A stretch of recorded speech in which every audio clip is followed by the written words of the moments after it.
no estamos tan habituados a estudiar, como fue el tema de los ángeles que estudiamos en la primera clase, o el tema de los demonios, o la vida después de la muerte, el Olam Abba, la reencarnación, Hiat HaMeitim.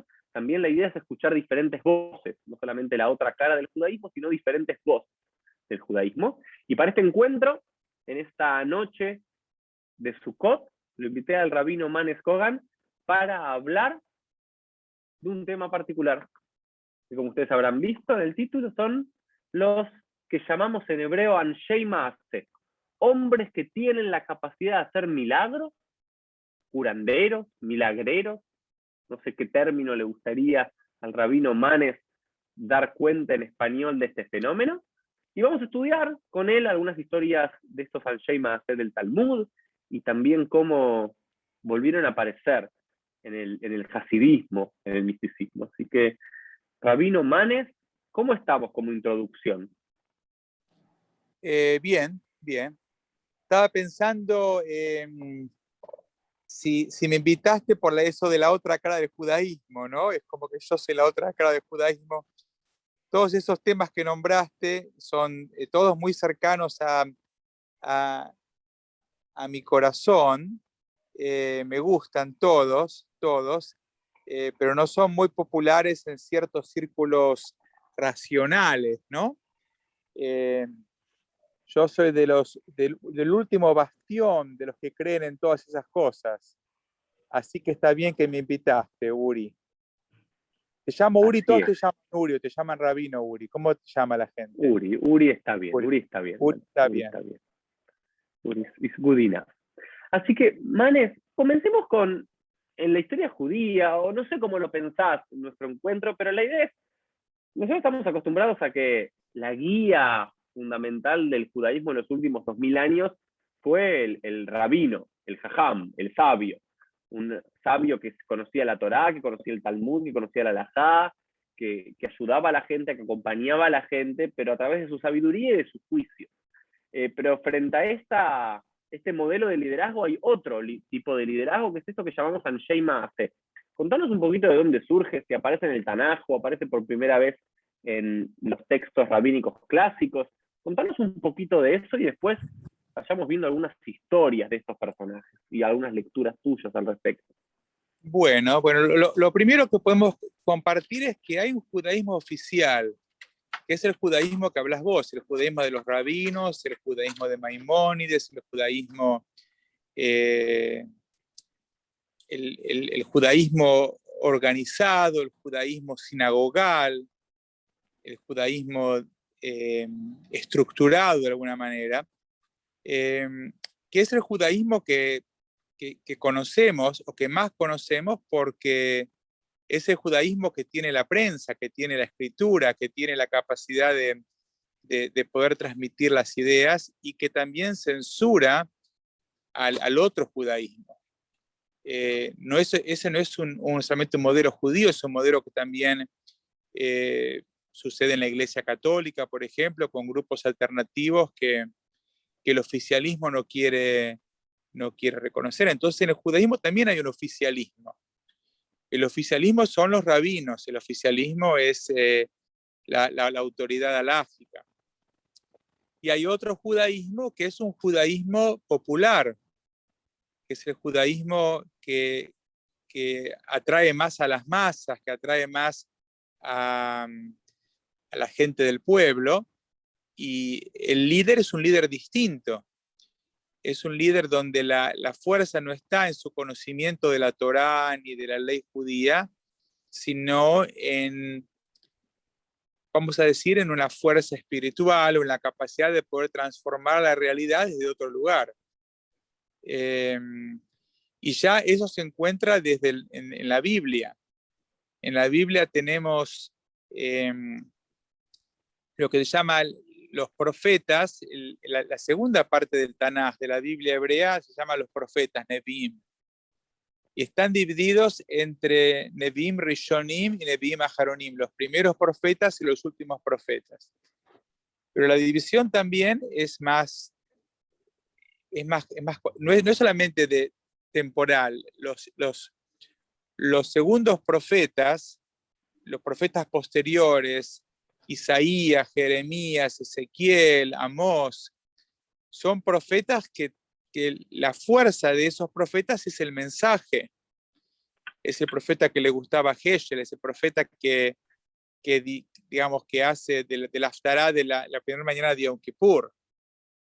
Y después están los profetas que no escriben, sino que hacen, que son los profetas que aparecen acompañando a los mismos reyes que los otros profetas, pero que no escriben nada, pero que hacen. El modelo más importante, que todos lo deben conocer porque viene para Pesaj, es el profeta Eliyahu y su discípulo Elisha, que son profetas que cuando uno lee el libro de Reyes, son profetas que hacen milagros.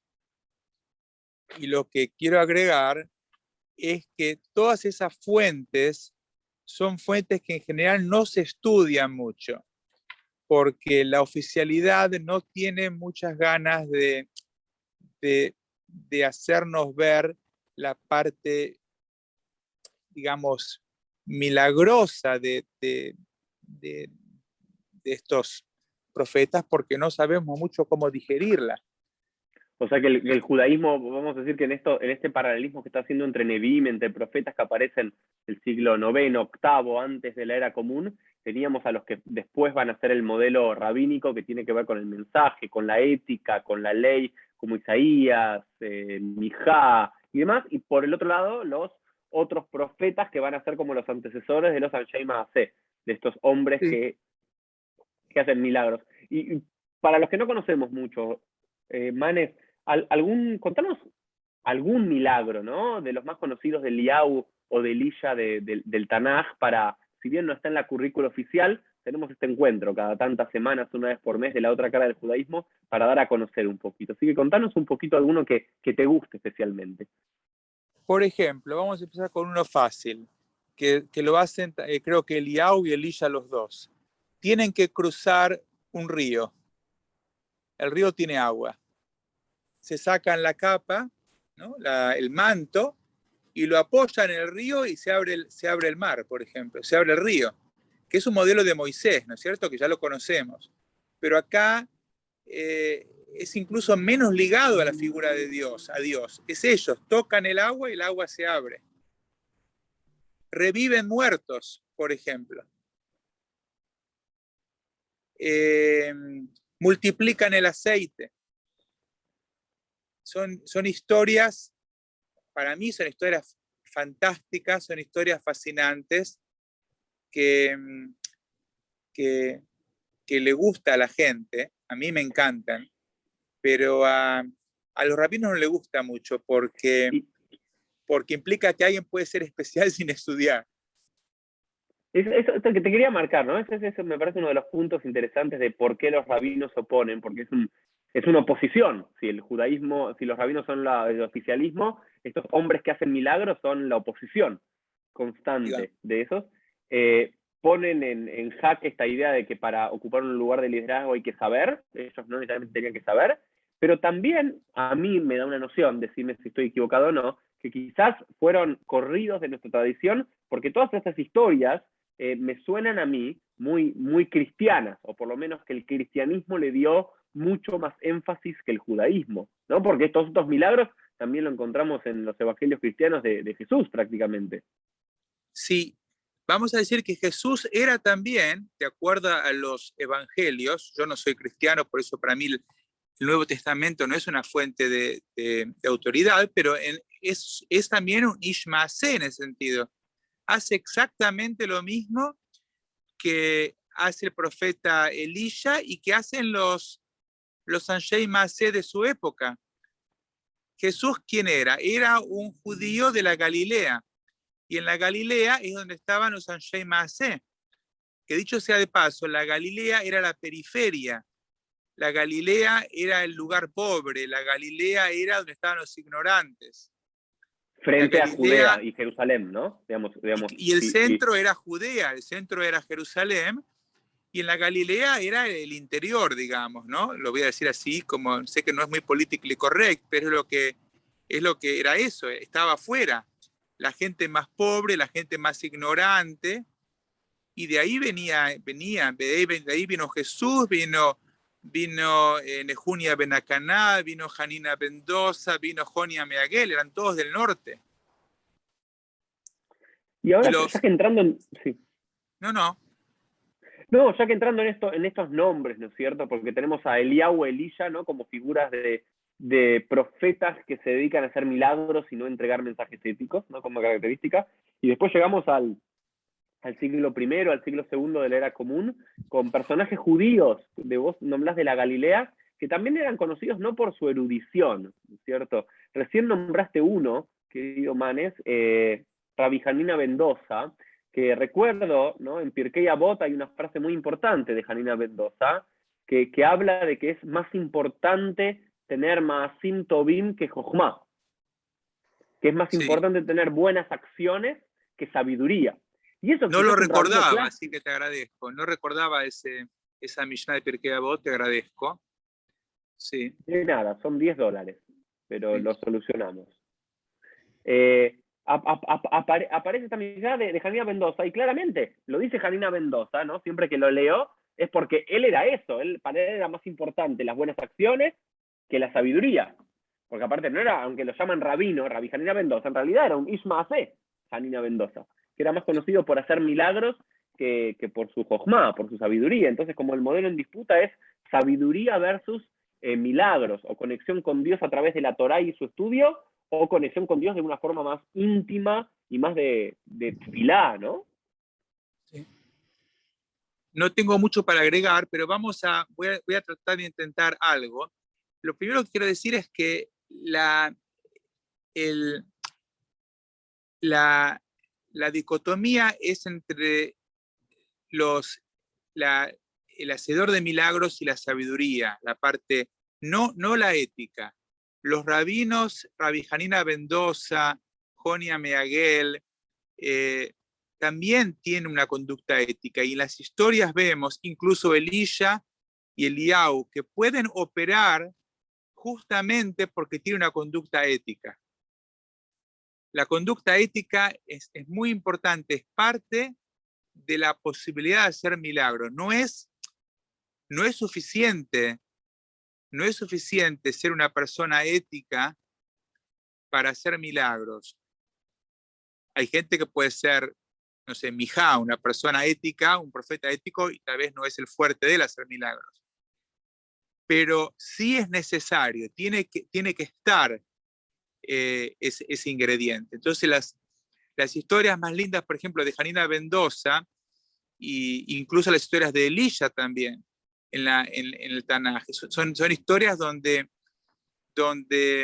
la parte ética, el ingrediente ético en general es muy importante también.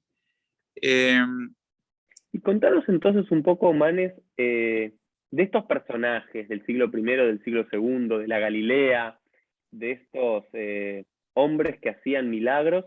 Contanos algunos de los personajes que más te gusten y alguna de sus historias para poder conocerlas quienes no las conozcamos. ¿Cómo no? A mí me gusta mucho Janina Mendoza, pero quiero decir algo del tema de que eran rabinos. Ellos no eran rabinos, no tienen el título de rabino, pero tenían su feligresía muy grande que los consideraba a ellos rabinos. Sí. La gente de la Galilea iba a ellos. Aunque no le guste a la gente de Judea, no importa, iban a ellos igual. Y lo digo esto porque es interesante, porque a veces yo me acuerdo cuando era al principio del rabinato, ¿no? Me parecía muy importante eso de la diferencia entre el rabino y el seminarista, ¿no? O el rabino, él tiene el título o no tiene el título, cuánto estudió, yo estudié 10 años, vos estudiaste 1, ¿no? Entonces para mí era importante, y ese canal es un canal muy distinto al que la gente usa. La gente va a ir al que la gente quiere ir. No importa si estudió mucho, si estudió poco, si tiene el título, si es oficial. Lo digo porque ese tema se sigue repitiendo, se va a seguir repitiendo y se va a seguir repitiendo con los Hasidim, se va a seguir repitiendo con el Gaón de Vilna y el Baal HaTanya, se sigue repitiendo hoy en día con el judaísmo oficial de la Rabbanut Rashit en Israel, del rabinato principal y todas las corrientes paralelas y los grupos y los shtibalach. Es como que uno no puede ponerlo en una casilla porque se te escapa. Lo pongo así porque para mí es un tema de los más fascinantes, esos con respecto al fenómeno. Algo de Janina Mendoza. Una historia de Janina Mendoza, ¿no? Janina Mendoza entra un viernes a la tarde y ve que cuando ya había empezado Shabbat, y ve que la hija está triste. Entonces le dice, hija, ¿por qué estás triste? Entonces le dice, porque no me di cuenta y en lugar de prender las velas con aceite, las prendí con vinagre. ¿No? Porque eran pobres, asumo. Eran por la pobreza, quizás. Puede ser, o porque se equivocó. No está muy claro. Okay. Entonces, Rabina Jana Mendoza le dice, hija, el que hizo que el aceite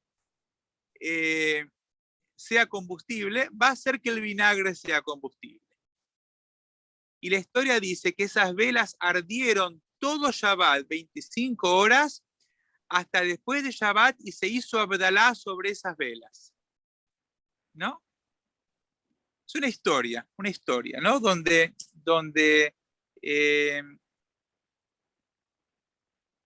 uno puede decir, ¿quién hizo el milagro, no? Entonces yo esa historia la enseñé varias veces, a mí me encanta, y ahí quiero hablar un poco de la dimensión ética, ¿no? No es solamente que toco las velas y se transforman, es que también Rabbi Janina Mendoza tiene la capacidad de darse cuenta que su hija está triste. Ve que la hija está triste. Rabbi Janina Mendoza, a la hija le importa no tener velas de Shabbat, está angustiada con ese tema. Entonces todo eso es parte de la historia. Y sí, el ingrediente de Rabbi Janina Mendoza. Hay otra historia que la quiero compartir y que va a poner en manifiesto esta dicotomía, y lamento no haber hecho la tarea y tener exactamente la fuente. Pero creo que era... Entonces, Manes, el mensaje de esa historia para vos es que la intención está por sobre el acto, o ¿por qué esta historia está en el Talmud? ¿Por qué los sabios nos ponen esa historia de Janina Mendoza? ¿Qué es lo que querían transmitir? O sea, yo creo primero que todo que hay una cierta democratización del Talmud. Ahora voy a contar una historia en un ratito que es para mí de las más lindas de todas. Y también que está la parte ética. En todas esas historias es difícil de encontrarla al principio, especialmente las popularizaciones de la historia. Hicieron muchas historias para chicos, entonces sacan toda la parte ética. Le dejan la parte de milagros solamente, pero para mí está también la parte esa, la parte humana, donde Janina Mendoza se da cuenta, donde hay otro caso donde Janina Mendoza hace que la esposa no sea humillada porque no tenía plata. Toda esa parte me parece que es interesante, donde está el mensaje ético de las historias. Hay otra historia que la tengo en la oficina y la tendría que haber traído, pero espero que sirva igual. Y creo que el hijo de Rabban Gamliel se enferma, o de uno de los rabinos de las autoridades halágicas, se enferma. Entonces le piden a Janina Mendoza que rece. Y Janina Mendoza reza y el hijo se cura, ¿no? La esposa de Rabban Gamliel está un poco ofendida y lo mira al marido, que es la autoridad más grande toda la generación y le dice, ¿cómo es que este don nadie hace esto y vos sos Rabban Gamliel? ¿Cómo? Explícame, ¿no? Y le contesta Rabban Gamliel, es una de las cosas más lindas que hay, le contesta, yo soy como un ministro en la corte del rey, que tengo que entrar con permiso. Y Rabbi Hanina ben Dosa es como un sirviente que entra y sale cuando quiere. Entonces, esa historia muestra las diferencias. Uno es un ministro muy formal, tiene que pedir un ministro que es un consejero, que está ahí por su sabiduría. Pero con sabiduría en la corte de Dios. Necesita permiso para poder entrar. No puede entrar cuando quiere. Y este otro no. Este es un esclavo, es un sirviente, el que le trae la comida. Es menos importante que el consejero, pero tiene la ventaja de poder entrar y salir cuando quiere. Entonces, esa es la ventaja que tiene el Ish Maaseh. Es la ventaja. Sí, eso. No, lo que estabas diciendo, man, es como para recalcar, que me parece importante para comentar, es que el Ish Maaseh lo que tiene es como una conexión directa e inmediata y constante con Hashem, con Dios, ¿no? Me parece que en cada uno los otros es como que, bueno, tienen que estudiar o tienen que rezar en Shaharit, Minha o Arbit en un momento particular, protocolar para hacerlo. En cambio el otro, porque en algunos Ish Maaseh son comparados con un sirviente, con un Eved, ¿no? Que está ahí, y en otros son comparados, y estaba recordando, y me gustaría contar esta historia y ver alguna reflexión tuya, son comparados los Ish Maaseh, los milagreros, como hijos, no como consejeros, no como siervos, sino como hijos de Dios. Ki ben bait lefaneja, ¿sí? Sí. Es como un hijo. Y uno de los más conocidos, para los que no conocemos las historias, se llama Joni Ameagel, Joni el hacedor de círculos. Y se trata de un hombre que de vuelta pasa exactamente lo mismo, ¿no? Esta tensión entre que justo en Sukkot debería empezar a llover, ¿no? Como va a empezar a llover en Nueva York en cualquier momento. En Sukkot, en la tierra de Israel, debería empezar el último día a llover. Y llueve hasta los días antes de Pesaj y después no hay lluvia por 6 meses. Y pasó que durante casi llegando a Pesaj no habían caído lluvias y los rabinos habían agotado todas sus posibilidades, todos sus ayunos, todas sus plegarias. Entonces, el último recurso que le quedaba a la comunidad judía, ahora de Jerusalén, es lo interesante, es llamar a un Galileo, a un hombre que hacía milagros llamado Joni Ameagel, que era conocido por hacer milagros. ¿Sí? Y le piden porque llueva. Y Joni hace un círculo en la tierra y se para en el centro del círculo y dice, yo, Dios, no me voy a mover de acá hasta que llueva. Que también es lo interesante, ¿no? Todos los rabinos es como son ministros, como decía Manes, le hablan a Hashem de una forma muy, muy correcta, muy protocolar. En cambio, Joni, como un hijo frente a Dios, le grita, le exige a Dios. Los hombres de milagros le exigen, dice, yo no me muevo acá hasta que llueva. Y empieza a llover. Pero empieza a llover muy poquito y la gente dice, esto no es suficiente por toda la lluvia que necesitábamos. Y entonces Joni dice, Dios, esa no es la lluvia que te pedí. ¿No? Aparte, también como bastante picky en lo que le pedí. Yo te pedí lluvia que llene cisternas y tanques y todo. Y empieza a llover una lluvia torrencial. Bueno, y la gente se empieza a quejar. ¿Qué? Como la que se viene acá, sí. La que se viene. Y Joni le dice, y la gente le dice a Joni, esta lluvia tampoco nos sirve. Y Joni va y de vuelta contra Dios y le dice, Dios, esta tampoco es lo que te pedí. No te pedí la lluvia que tikunam, no, la lluvia con esa medida justa. Y ¿Sí? Lluvia de bendición. ¿No? Y empieza a llover justamente, ¿no? Una pequeña pero constante lluvia. Pero lo que pasa es como llueve mucho tiempo, y Joni pidió y no pidió que llueva 1 hora, 2 horas y punto. La lluvia llovía y se inundó todo Jerusalén. Entonces la gente fue y le pidió a Joni que deje de llover directamente. Y ahí Joni les dice, recibió una tradición que dice que no puedo pedir porque una braja, porque una bendición cese. Si Dios te está dando mucho dinero, te está dando mucha salud, te está dando mucha lluvia, supuestamente es bendición. Bueno, puede decir, Dios, basta, corta el chorro. ¿No? Pero Joni dice, aún así, voy a hacer que pare la lluvia. Y el mismo Rabban Gamliel, no, Shimon ben Shetach, en ese caso creo que es, Shimon ben Shetach, se enoja y le dice, si no fueses Joni Ameagel, te excomulgaría. pero como sos como un hijo malcriado frente a Dios y te da todo lo que le pidas, está todo bien, no puedo hacer nada con vos. Y eso me Así parece es. que le molestaba a los rabinos oficiales, porque dicen, son desubicados frente a Dios, le piden cosas que no le pueden pedir, le piden cosas de forma incorrecta, y aún así Dios los quiere tanto que son como un hijo malcriado que les da todo, son mefunakim, ¿no? No sé, son maravillosas historias. ¿Qué haces con esa historia, Manes? ¿Cuál A es tu leca? mí, a mí me gusta. Voy a contar algo más que tal vez va a ayudar a entender, porque la pregunta es cómo esto me sirve a mí, ¿no? Primero, bueno, yo creo en eso. Yo creo en eso. Yo tengo una historia que le voy a contar, una historia milagrera de acá. Hay en el barrio donde yo estoy acá, creo que el rabino Uri lo conoció, un rabino sefaradí que tiene como 80 años, ¿no?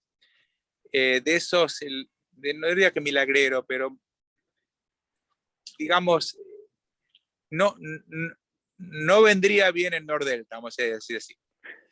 Y, y había una chica de la sinagoga, que Uri también la conoce, que estaba por querer quedar embarazada.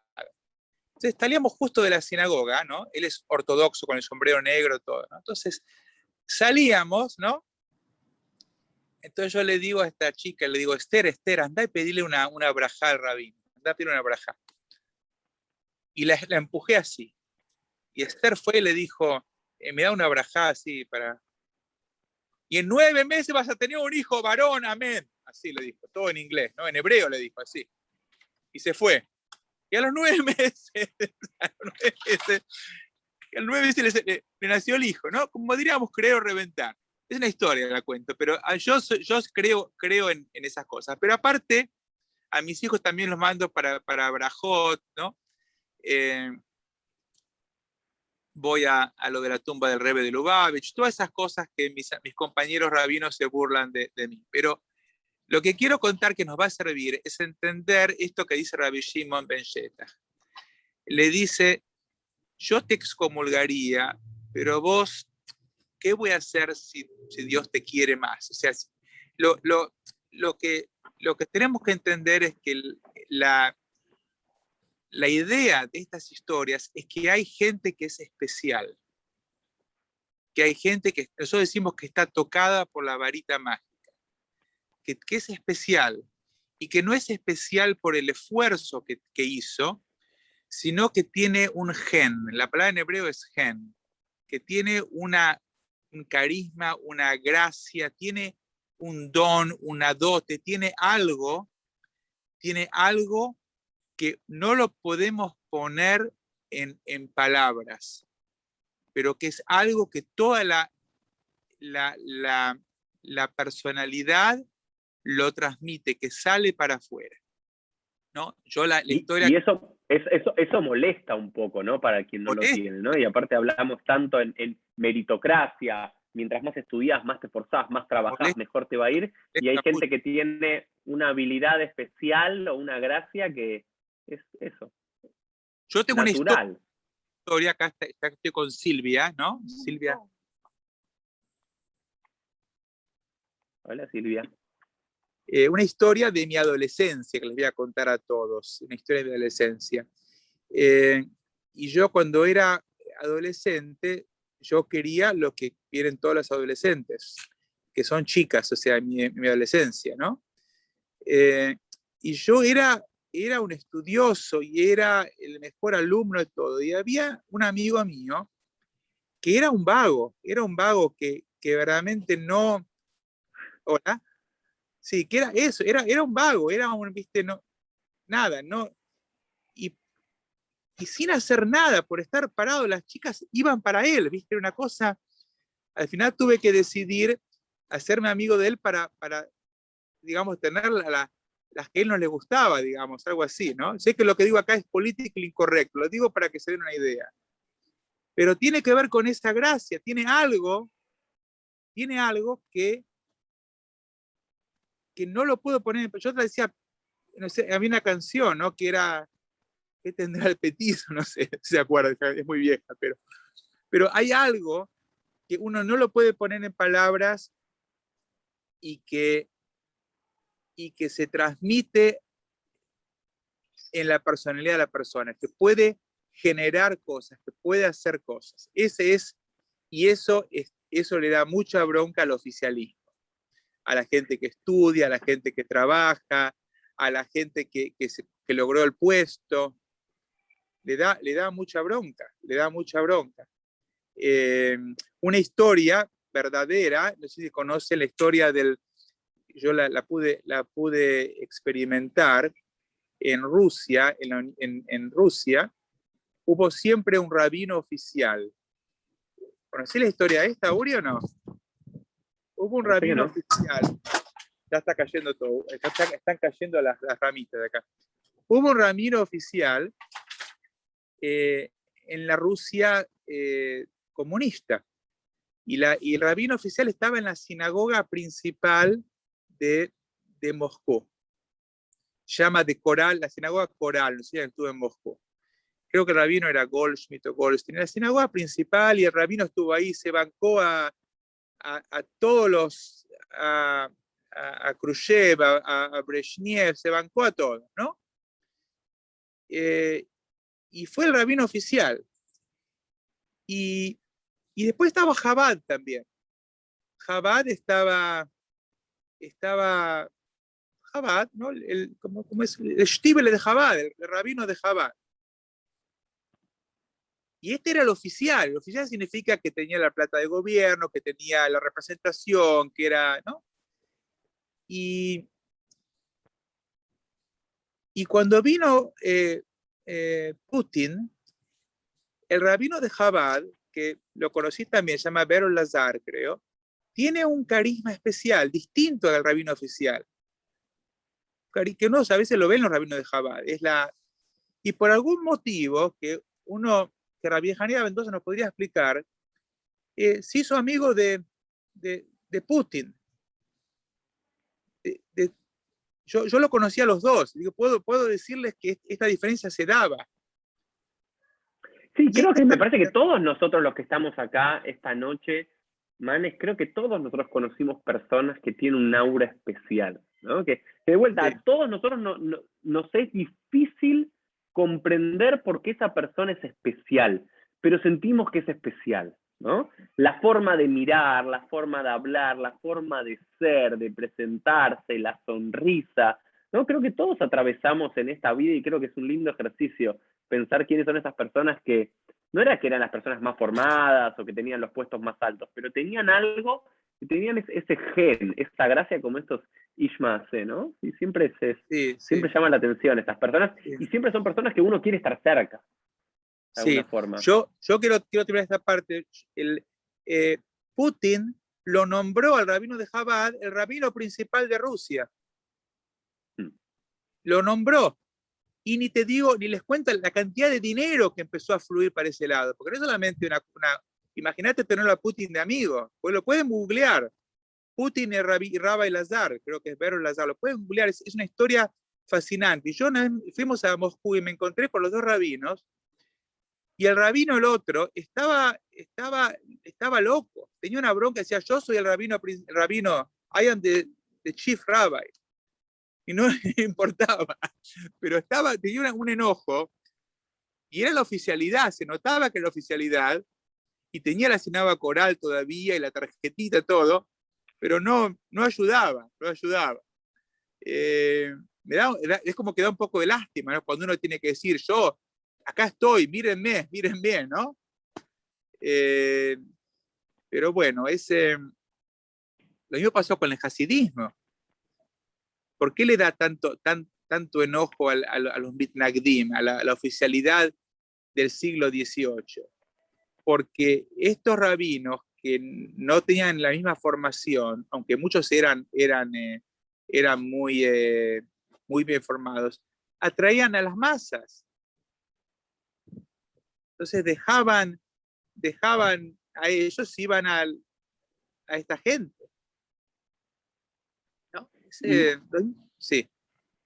Antes de llegar al hasidismo, ya vamos a llegar, ¿vale? Pero ¿nos podrías contar del Talmud, de estos Ishmael hace unos 1800 años, alguna otra historia, por ejemplo, de un tal Nehunia ben Akaná o de un tal Pinjas ben Yair? Esas historias que son, alguna de esas que te gusten, son esas historias, porque no solemos asociar al Talmud necesariamente con historias de hombres que hacen milagros, ¿no? Pero hay aquí y allá. Pinjas Ben Yair hay una que vos pusiste, Uri, la de la que quiere cruzar el río, ¿no? Esa es Pinjas Ben Yair, También ¿no? es parecida a la del Iago. Sí, estoy pensando en Sí. Nejunia Ben Acana. De Pinjas Ben Yair hay una historia que es fabulosa, que es una vez tenía que cruzar el río para cumplir una mitzvah. Tenía que ir a hacer Pidyon Shvuim, ir a redimir cautivos. Y lo cruza el río Guinay. Hay un río que lo cruza por la mitad y no lo dejaba pasar, ¿no? Lo mismo de Moshe, lo mismo de Eliau, lo mismo de Elías, incluso lo mismo de Yeshu, lo mismo de Jesús. Un río que no lo dejaba pasar. Que también me parece que todas estas historias también tienen una moraleja, es como la naturaleza, ¿no? Hay una naturaleza que está siguiendo su curso, pero él quiere cumplir una mitzvah y la naturaleza no se lo permite. ¿Y qué hace? El sabio busca un camino alternativo, él no. Él se impone frente a la naturaleza y le dice al río, deja de pasar porque tengo que pasar a cumplir mi mitzvah, ¿no? Y el río le responde, pero yo sigo mi camino que Hashem me dio, y ¿no? Porque el río le dice a Hashem, te está pidiendo que hagas una mitzvah, pero Hashem me crió a mi río para que fluya. Y le dice, y Rabbi Pinja Ben Yair le dice, si no te dejas de pasar, voy a hacer un decreto sobre vos, río, que el agua nunca más pase sobre vos. Y el río se abre, ¿no? Y se dice ahí en el Talmud que no se abre una sola vez, sino 3 veces, ¿cierto? Porque también no solamente fue a salvar, a hacer Pidyon Shvuim, también ayudó a cruzar a alguien que tenía que cruzar el trigo para hacer la matzá, y también ayudó a cruzar un árabe que tenía que ir de un lado para el otro. Entonces son rabinos que Ishma hace que le hablan a los ríos y los ríos dejan de cruzar Y después los por alumnos ellos, le ¿no? preguntan, ¿nosotros podemos cruzar también, seguro? Entonces le dijo, si estás seguro que nunca ofendiste a nadie, algo así, podés cruzar. Esa es la dimensión ética, ¿no? Es la dimensión ética. No es que se abre, o sea, es especial, pero tiene que estar la dimensión ética también, me parece, en las historias. Y de Nejunia Ben Caná está la historia, man. No sé si me la acuerdo muy bien, pero quizás juntos la podemos complementar para los que nos están acompañándonos esta noche, que los De las invito a escribir todas las cisternas. preguntas que quieran. Que él se ocupaba de hacer cisternas para sacar el agua en Jerusalén, ¿no? Para que todos los transeúntes y todos los peregrinos, los que subían para Pesach, Shavuot y Sukkot, tengan agua en los caminos. Y hay una historia que a mí siempre me impactó, que fue que le dijeron un día que su hija, que la hija de Nejunia Ben Caná murió ahogada. Y el Talmud plantea una pregunta maravillosa, que son esas preguntas que duelen. El Talmud dice, si hay un principio general que nos dice que una persona nunca, ahí se nos fue Manes, espero que vuelva Manes. Bueno, espero que vuelva. Ahí les sigo contando la historia, mientras que lo recuperamos a Manes, Dios mediante.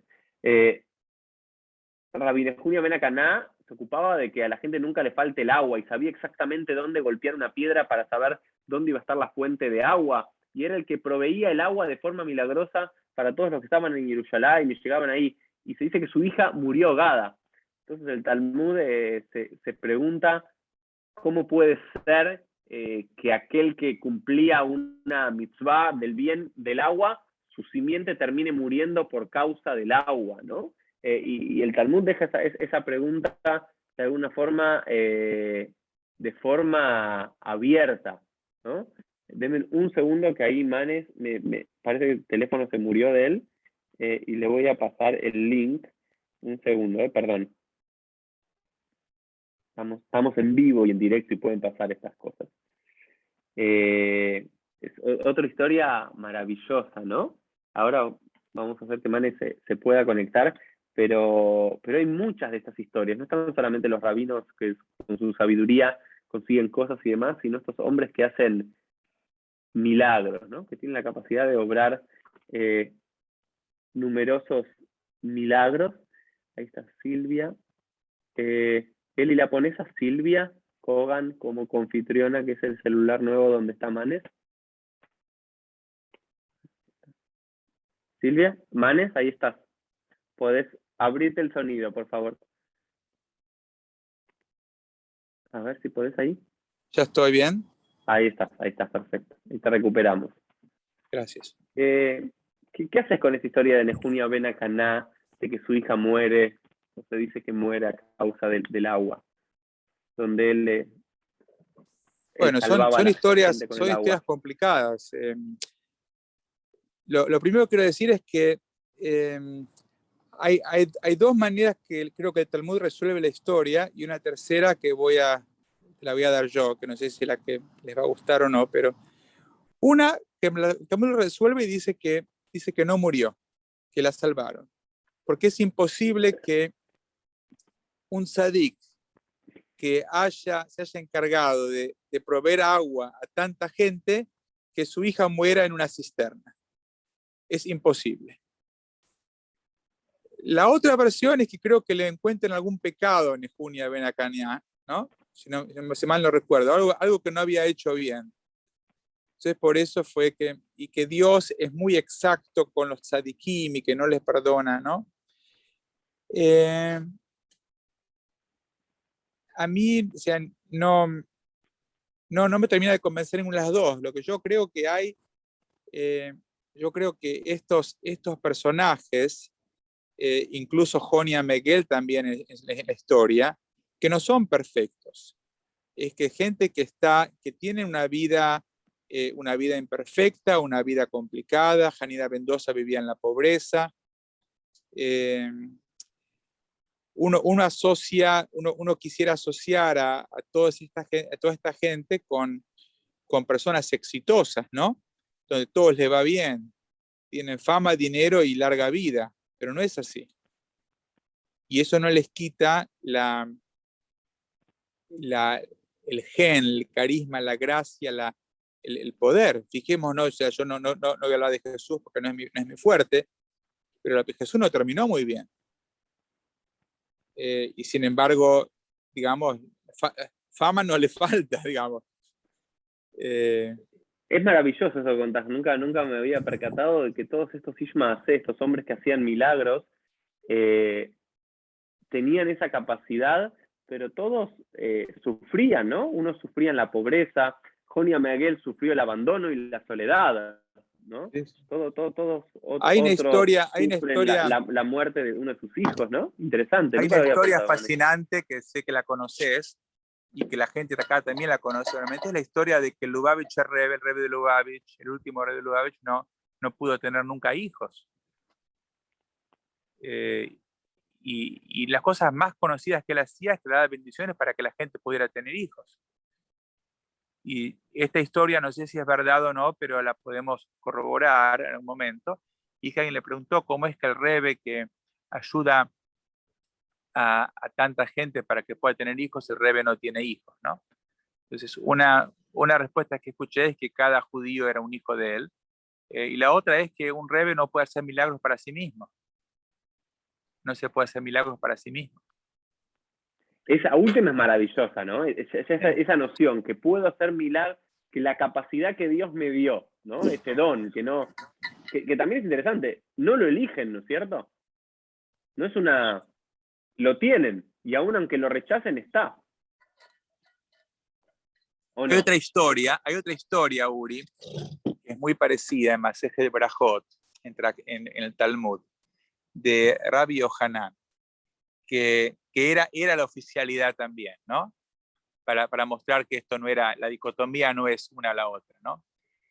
Que entra a una habitación oscura a visitar a alguien que está enfermo y se descubre el brazo, se levanta la capa y deja el brazo al descubierto y la casa se llena de luz. Y entonces ayuda a otra persona, creo que era él, le dice, le da la mano y lo levanta de la enfermedad, lo cura. Y después también él se enferma y lo viene a visitar y otra persona lo cura a él. Entonces, creo que dice el Talmud, si pudo hacer milagros para otro, ¿por qué no se cura él solo? Y el Talmud dice, un prisionero no puede liberarse a sí mismo de la cárcel, necesita a alguien que lo pueda sacar. Yo no sé si puedo convencer a tu audiencia acá, Uri, pero el Talmud es fascinante. Las historias que hay, la sabiduría es, bueno, hay de todo, ¿no? A mí estas historias me encantan, me encantan. Creo que lo que es fascinante es que aún los que somos racionalistas, ¿no? Manes y yo representamos quizás dos opuestos del ring, ¿no? Manes es quizás lo más místico de que nos encontramos, y yo sería de lo más racionalista, pero incluso a los más racionalistas tenemos un costado que nos gustaría creer en todas estas historias. Nos gustaría creer que hay hombres y mujeres que tienen la capacidad de hacer milagros. Te quería preguntar, en relación a esto que decía hombres y mujeres, ¿hay historias de mujeres que también lo hacen o son solo hombres? Mm.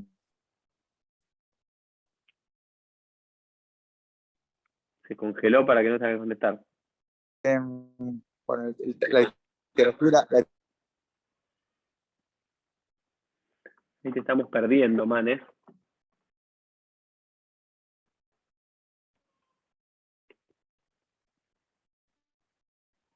¿Manes? Se congeló.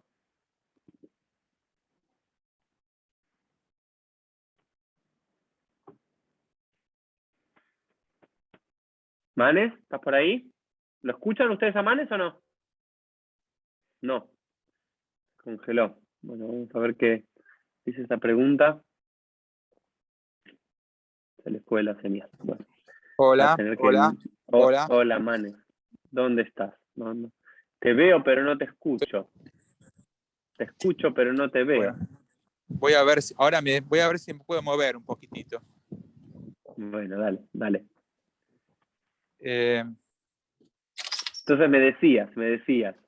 no, ¿Hay historias de mujeres. mujeres también o no? Bueno, no se me ocurre ninguna ahora. Okay. Pero hay que pensar, tal vez historias donde no se me. Tengo que pensar, vamos a pensar un poquitito. Estoy pensando si. Y entonces, sí. Sí. Lo que vos planteabas, así como siendo línea de tiempo y llegando hacia el final de esta charla para permitirle a todos los que quieran hacer una pregunta, que te puedan hacer una pregunta y lo puedan hacer, vos pusiste como antítesis a un Eliyahu Elisha frente a un Isaías o Mijá, ¿no? De un mensaje frente a un hecho, un milagro. Después a los rabinos oficiales, de un Rabbi Akiva, de un Rabbi Ishmael, de un Rabbi Yohanan, frente a un Jonia Meagel, frente a un Janina Mendoza.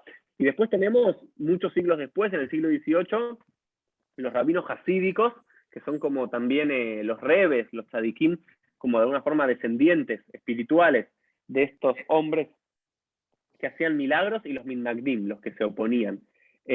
Contanos un poquito, quizás alguna historia de algún rebe hasídico y demás que también continúe con toda esta idea de que el lugar central está en los milagros y no en la sabiduría, ¿no? Bueno, lo primero que decir es que el mundo hasídico es muy complejo y es lindo simplificar lo que no estudian Torá, que bailan y que hacen milagros, pero entre el mundo de los rabinos hasídicos hay una gran diferencia entre unos y otros. Hay rabinos hasídicos que se oponen a milagros, que, que, que, que son racionales, que el fuerte es la Torá y no, ¿no? Y hay otros que son más populares, ¿no? Eso también existe dentro del el Baal Shem Tov, el fundador del Hasidismo. Hay un libro, no sé si lo puedes leer, está en hebreo, también lo van a traducir en inglés, de Yochi Brandeis, sobre la hija del Baal Shem Tov, se llama Eidel. Yo lo leí, es hermoso, hizo un montón de investigación y entonces está basado, pero lo novelizó, ¿no? Que era lo que uno sería un curandero, la gente venía para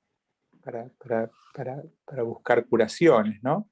La curación era un poco con los nombres de Dios, pero también, como una vez me contó Idel, Moshe Idel, usaban hipnosis aparentemente, que era digamos, ¿no? Pero bueno, eso no es, a mí me gusta el tema, pero conozco un poco las historias. Hay una historia de Sukkot que viene al caso, y lamento no acordarme los nombres de los rabinos. Uno sí me acuerdo. Eh, eh, y, y eran dos Hasidim, uno que estaban discutiendo qué rabino, tu rabino es más grande que el mío. O sea, es otro tema también para otra charla, que es la competencia, ¿no? La competencia. Tu rabino es mejor que el mío, tu sinagoga tiene más gente que la mía, ¿no? Bueno, los rabinos de la época hasídica también competían. ¿Qué rabino es más grande, no? Entonces, un rabino, trato de acordarme quién era, no, el primero no me acuerdo, pero el segundo sí, decía, mi rabino en Sukkot, él puede ver los ushpizin que entran al azúcar. Él puede verlos. Abraham, Isaac, Jacob, Moshe, Aarón, Yosef y David, los invitados místicos, él los puede ver, ¿no?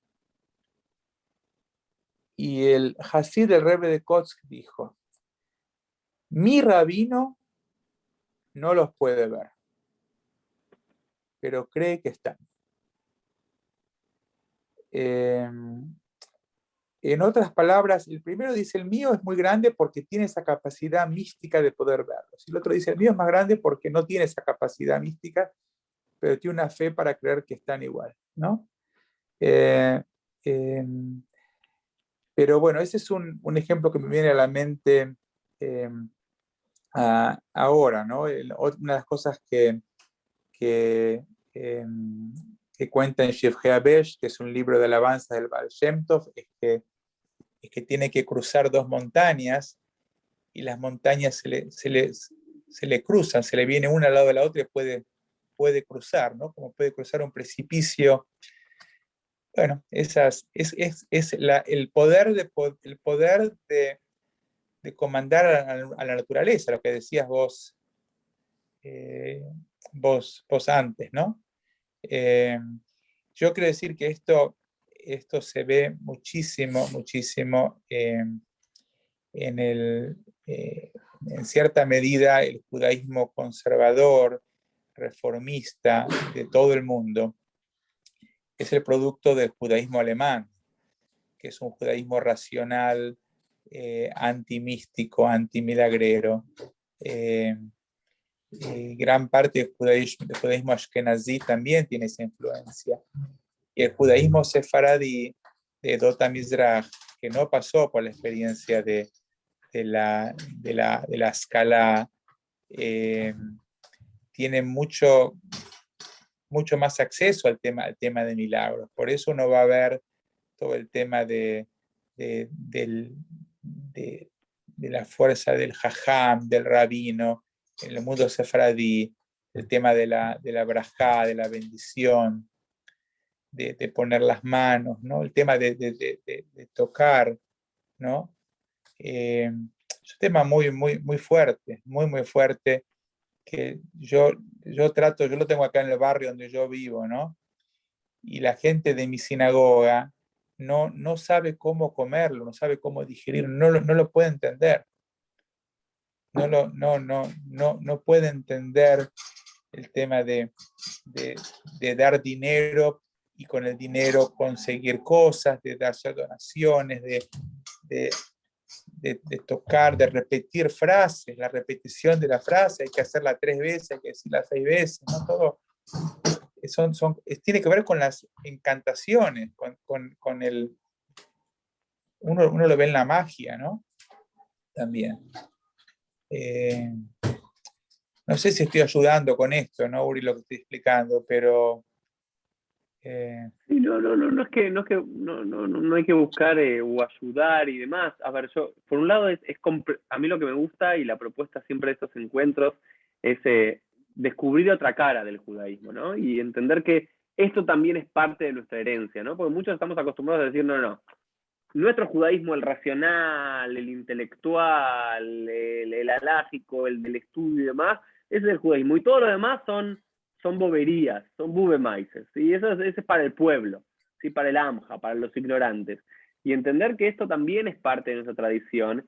Y me parece que a mí, por lo menos, a mí lo que me toca con todo mi intento de racionalidad y mi búsqueda, es que también allegarnos un poco a toda esta literatura, a todas estas ideas de los milagros, de los rebes, de los tzadikim, de los Ishma Aseh, también es como que despierta en nosotros un costado no racional que muchas veces ese costado racional nos termina oprimiendo o nos termina solamente permitiendo ver una forma de la realidad, ¿no? Y lo que decías recién, ¿no? La idea del tacto, de los olores, de las repeticiones, de los encantamientos, hay como que despierta en nosotros, en nuestra mente, en nuestro corazón, todo un costado que para mí vale la pena, ¿no? Y lo que yo siempre digo es que hay muchos que, como no lo encontraron en su judaísmo del shule o de esa sinagoga conservadora o reformista, la van a buscar afuera, a otras culturas, donde está mucho más a flor de piel. Y creo que también hay algo interesante para verlo en nuestra propia cultura, ¿no? Que está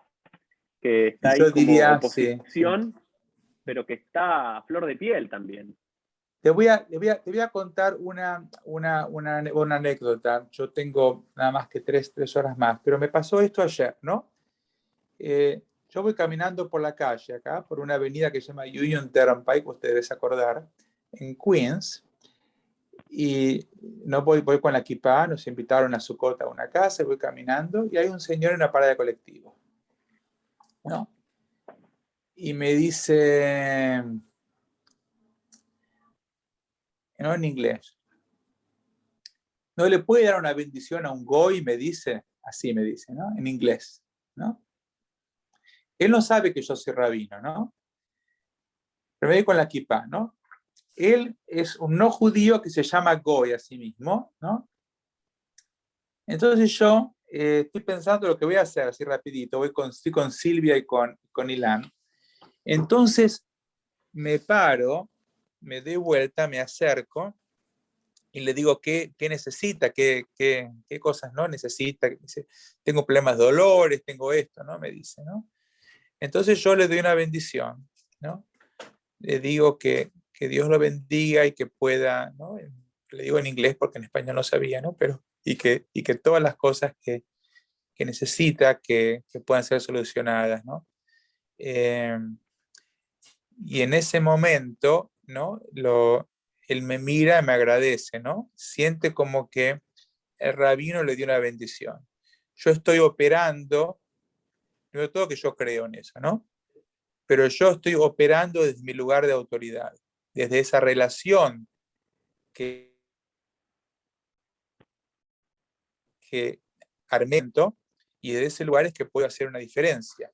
Y en ese sentido yo creo que los Anshei Masé, es lo que dice el libro este de Byron Sherwin, que hay un modelo judío que no lo queremos usar y que tenemos que ser conscientes de que lo tenemos. La gente te ve a vos, Uri, no solamente como una fuente en la parte racional, lo que enseñás, lo que sabes, sino desde un lugar de autoridad y de un lugar de cierto poder, y desde ese lugar de poder, si uno lo usa bien, ¿no? Se puede hacer también mucho daño, ¿no? Por supuesto, pero si uno lo usa bien, se puede hacer muchas cosas buenas, porque uno puede tener ese touch, ese poder tocar, ese poder transformar, que yo creo que gran parte de lo que hacían los jajamim, los Anshei Masé, es eso, es ser conscientes de ese poder que tienen y de poder usarlo, ¿no? Y creo que incluso, ¿no? Con todos los conocimientos de la neurociencia o neurolingüística, o digamos, o todo lo que hoy se sabe del poder del pensamiento, del poder de las ideas, del poder de la positividad y demás. Me parece que incluso aunque no creamos en una esfera metafísica de esos milagros, me parece que conocer estas personas que tienen un aura especial, un carisma especial, que te dan esas brajot, te pueden hacer creer en uno mismo y tienen mucha fuerza, ¿no? Para la vida y para lo que nos queremos, para nuestros desafíos, o sea, tener hijos, curarnos, conseguir un nuevo trabajo. Me parece que una palabra de una persona justa en todos sus sentidos, en el momento justo, creo que puede hacer mucho, ¿no? Entonces sí, que, sin lugar a dudas, creo que es algo lindo para recuperar, ¿no? No solo desde lo intelectual y conocer que existe esto de nuestro judaísmo, sino también vivenciarlo, ¿no? Vivenciar, ir pidiendo por el mundo brajot e ir dando por el mundo brajot. No me parece una idea tan linda, ¿no? Tan linda de conectarnos con el otro a través de pedir una brajá y dar brajot. O sea, a mí me gusta, me gusta conectarme con eso, man. Y vos lo tenés un poco en la sangre también, Uri. Tenés unos ancestros así de la, ¿no? Es una parte tuya. Es muy, yo la estoy tratando de incorporar un poquitito, de crecer en eso, ¿no? A mí sí. A mí, Bueno, sí. eso. No, eso. Bueno. Nada, te ¿Alguna quiero mucho. pregunta, algo de los que nos están viendo o escuchando? Aquí una pregunta para el rabino Manes Kogan. No es Silvia Kogan, ¿no? Silvia es la esposa de Manes. ¿Alguna pregunta que tengan para empezar a cerrar en esta noche de Sukkot, donde nos está visitando uno de los Ushpizin, ¿no? Hoy creo que nos visita Moshe. Sí. ¿Hoy es Moshe, Manes? Sí, bueno, es Moshe y hoy es el Yortzai de Rabbi Nachman de Breslav. También. Entonces me parece que sería lindo terminar con algo de Rabbi Nachman de Breslav. Manes, terminemos con algo que nos quieras contar de Rabbi Nachman de Breslav, ya que es el Yortzeit, ¿no? Sí, vamos a pensar con algo lindo. Mientras que Manes va pensando, yo le doy tiempo para hacer, los rabinos nos ayudamos mutuamente. Mientras que Manes piensa qué compartir con nosotros de Rabbi Nachman, en relación a Moshe, que es el que nos visita hoy en la Sukkah, antes Manes le contó de ese rabino Rabbi Yohanan que solamente con mover su capa alumbró todo el lugar. Se dice que cuando nació Moshe, nos dice el Midrash, toda la casa era llamado Kitob, ¿no? Moshe llamado el bueno, y Nitmalá Beor, ¿no? Se llenó toda la casa de luz, ¿no? Y de vuelta, Moshe no es que tenía nada en especial cuando nació, según la Torá, ¿no? Simplemente nació, pero para el Talmud tenía un gen, tenía algo especial, que es esas personas que llegan al mundo y tienen ya una luz del vamos, no es que tienen que ir acumulando luz durante la vida. Y bueno, y finalmente fue esa luz la que terminó llevándonos a la Geulá, ¿no? Entonces los rabinos, incluso desde el oficialismo, también encontraron eso en nuestros propios personajes como Moshe, que tenían este poder de dar luz y de iluminar todo un lugar desde infantes, ¿no? Y claramente eso es algo, un don, no es algo que, no había ningún mérito en eso. Hermoso. El tiempo suficiente, sí. Manes. No, yo ya sabes algo por la historia. Pero la historia que contaste de Moshe es hermosa, allá la gente conoce Harry Potter, ¿no? ¿Puedo hablar de Harry Potter un segundito o no? Sí. Terminamos con Harry Potter. No, con Rabbi Nachman, pero quiero decir algo de Harry Potter muy cortito. Para los que vieron Harry Potter, cuando, es una historia, ¿no? Pero cuando Harry Potter crece sin saber que es especial, todos saben que él es especial, pero él no sabe. Esto es solamente la primera película, no hace falta ver el libro, la primera película al principio, la primera media hora, cuando todos lo ven y él sabe que está marcado, que él es especial, todos saben. Y Hagrid le dice, vos sos especial. Y él le dice, no, debes estar confundido, yo soy Harry. Pero él no sabe que es especial. O sea, digo esto el tema de Moshe también, que Dios también sabe que es especial y él no. Bueno, el tema de la humildad, todo es para hablar con más tiempo. Historia de Rabbi Nachman. En la época de Rabbi Nachman, que murió en el año 1810, hace 211 años, hoy en la noche, la gente se burlaba de él. Él creía en la simplicidad. Creía que a Dios había que llegar, que en la simplicidad estaba esa conexión. Y la gente sofisticada se burlaba de él. Venía y se burlaba. Entonces él contó una historia. Dice, les voy a contar a los alumnos una historia que lo va a poder explicar. Había un hombre que se llamaba Beryl, un hombre, ¿no? Y salió en el camino salía a vender, era un comerciante. Y vino un ladrón y le quiso robar. Y le robó todas las cosas que tenía, todo el dinero que tenía, ¿no? Entonces, cuando estaba por ir, Beryl le dijo, no, haceme un favor, dice, porque no puedo ir a mi casa y decir que me robaron, porque no me van a creer que me lo tomé todo. ¿Por qué no le haces un agujero a mi sombrero? Entonces me van a creer que me robaste. Entonces le hace un agujero al sombrero, le pone el sombrero y hace un agujero. Y dice, haceme un favor, dice, tirar unos tiros más para que me crean de verdad. Entonces el ladrón dispara al sombrero y le hace más agujeros. Entonces el comerciante, Beryl, le dice, uno más, dice. Entonces el ladrón dice, no tengo más balas. Entonces Beryl lo agarra del cuello y le dice, ¿no tenés más balas? Y le empieza a pegar y recupera la plata de vuelta, ¿no? Y Rabbi Nachman dice lo siguiente, dice, con la gente que se burla de nosotros, de los que tenemos una emuná pshutá, una fe simple, es lo mismo, hay que dejarlo que sigan hasta que se les acaben las balas. Después se van a cansar y no nos va a joder más. Hay que dejar que sigan tirando, dice, y mantenernos firmes en nuestra emuná, en nuestra fe. Esa es la historia de Rabbi Nachman. Es una historia hermosa para terminar, que creo que simboliza y encuadra y da forma a todos estos encuentros, ¿no?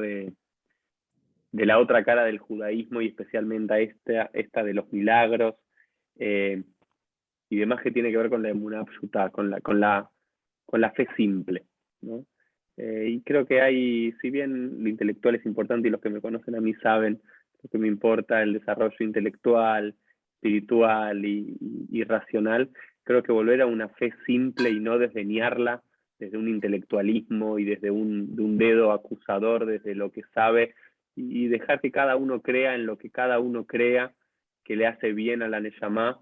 Me parece que vale la pena recuperar eso, ¿no? Y creo que esa historia de Beryl es muy, pero muy bonita, Manes, así que queremos agradecer desde Fundación Judaica, desde estos encuentros y este ciclo, así que queremos agradecer a vos, que fuiste uno de el auspicín de hoy, ¿okay? Fuiste no solamente nos visita Moshe, sino que nos visitaste hoy en cada una de nuestras casas, en cada una de nuestras Sukkot, y decirles a todos, Hagimus Manim Lesazón, Moadim Lesimcha, que sigamos disfrutando de Sukkot, y los que no vieron la película Ushpizin, vale la pena, ya que hablamos de milagros. Gracias, Uri, por invitarme. Un abrazo a todos, Moadim Lesimcha, y muchas bendiciones para todos. Cariño enorme y nos vemos todos el próximo mes en el próximo encuentro. Chau, chau. Chao.